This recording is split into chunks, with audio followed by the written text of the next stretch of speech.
Centros de forças, chakras. Nossa abordagem sobre os centros de forças, chakras é revelado por André Luiz no livro Evolução em Dois Mundos.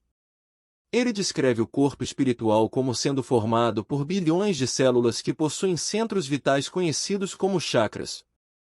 A palavra chakra origina-se do sânscrito e significa círculos, indicando que nesses pontos ocorre o acúmulo de energia em forma de vórtices, produzida pelo corpo espiritual. Os 7 principais centros vitais ou chakras são os seguintes. 1. Chakra coronário, localizado na região central do cérebro, é a sede da mente. Ele assimila os estímulos do plano superior e controla a forma, o movimento, a estabilidade, o metabolismo orgânico e a consciência da alma encarnada ou desencarnada durante suas experiências no plano terreno. Esse centro supervisiona os demais centros vitais e está localizado no topo da cabeça no corpo físico.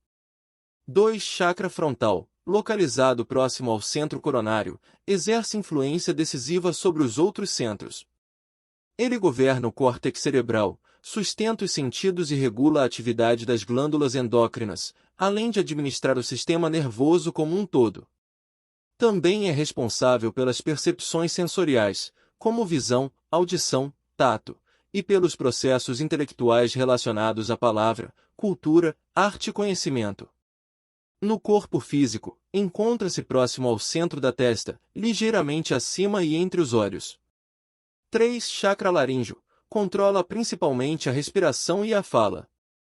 Ele preside os fenômenos vocais, incluindo as atividades do timo, da tireoide e das paratireoides.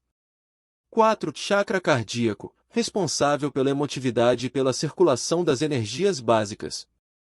5. Chakra esplênico, determina todas as atividades relacionadas ao sistema circulatório, incluindo as variações no meio e no volume sanguíneo. No corpo físico, está localizado no baço e regula a distribuição adequada dos recursos vitais em todas as partes do organismo.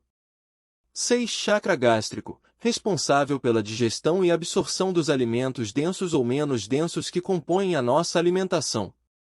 Ele processa os fluidos concentrados que penetram em nossa organização. 7. Chakra genésico, guia a formação de novas formas entre os seres humanos ou a criação de estímulos criativos relacionados ao trabalho, à associação e à realização entre as almas. Esses 7 chakras ou centros vitais do corpo espiritual estão diretamente ligados aos órgãos correspondentes do corpo físico quando a pessoa está encarnada. André Luiz explica que é por meio desses centros vitais que a mente comanda as células do corpo físico e do corpo espiritual.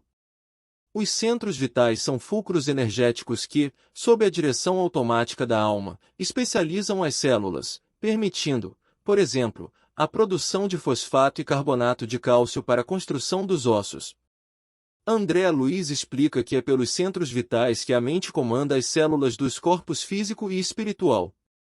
São os centros vitais fulcros energéticos que, sob a direção automática da alma, imprimem às células a especialização extrema, pela qual o homem possui no corpo denso, e detemos todos no corpo espiritual em recursos equivalentes, as células que produzem fosfato e carbonato de cálcio para a construção dos ossos.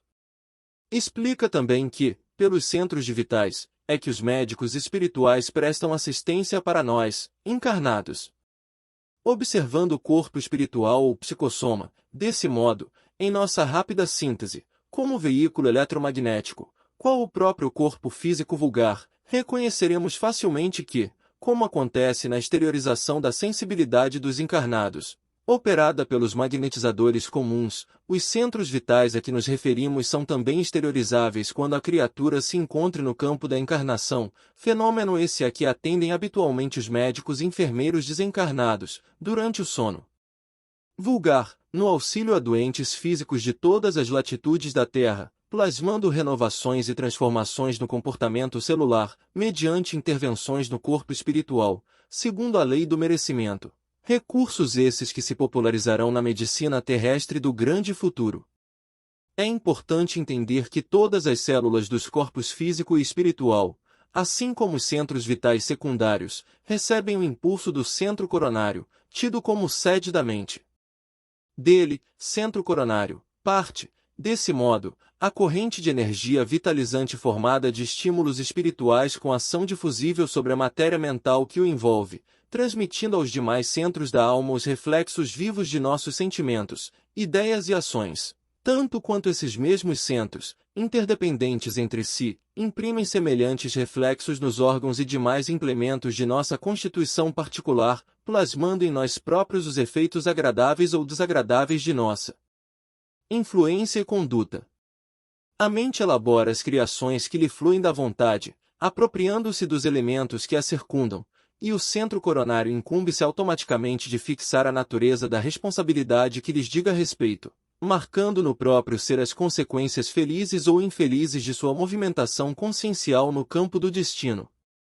Assim, a partir do nosso pensamento, nossa mente determina ao centro coronário a emissão de fluidos para todos os demais centros de energias do corpo e estes centros, por sua vez, emitem as energias para os órgãos correspondentes. Dessa forma, o pensamento dá origem à fixação de energia positiva ou negativa em órgãos de nosso corpo espiritual e também físico. Isso porque o corpo espiritual e os centros de energias estão entrelaçados intimamente com o corpo físico e os órgãos correspondentes. Essa é mais uma explicação da influência direta da mente sobre a saúde do corpo físico. Tal seja a viciação do pensamento, tal será a desarmonia no centro de força, chakra, que reage em nosso corpo a essa ou aquela classe de influxos mentais. Analisando a fisiologia do perispírito, classifiquemos os seus centros de força ou chakras, aproveitando a lembrança das regiões mais importantes do corpo terrestre.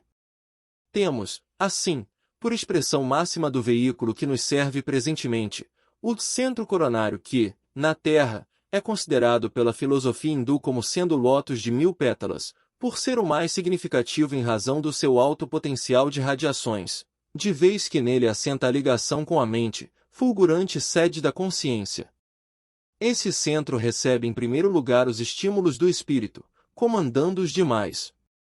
Considerando em nossa exposição os fenômenos do corpo físico, e satisfazendo aos impositivos de simplicidade em nossas definições, devemos dizer que dele emanam as energias de sustentação do sistema nervoso e suas subdivisões, sendo responsável pela alimentação das células do pensamento e o provedor de todos os recursos eletromagnéticos indispensáveis à estabilidade orgânica.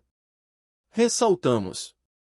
Não podemos esquecer, porém, que o nosso veículo sutil, tanto quanto o corpo de carne, é criação mental no caminho evolutivo, tecido com recursos tomados transitoriamente por nós mesmos aos celeiros do universo, vaso de que nos utilizamos para ambientar em nossa individualidade eterna a divina luz da sublimação, com que nos cabe demandar as esferas do espírito puro. Tudo é trabalho da mente no espaço e no tempo, a valer-se de milhares de formas, a fim de purificar-se e santificar-se para a glória divina.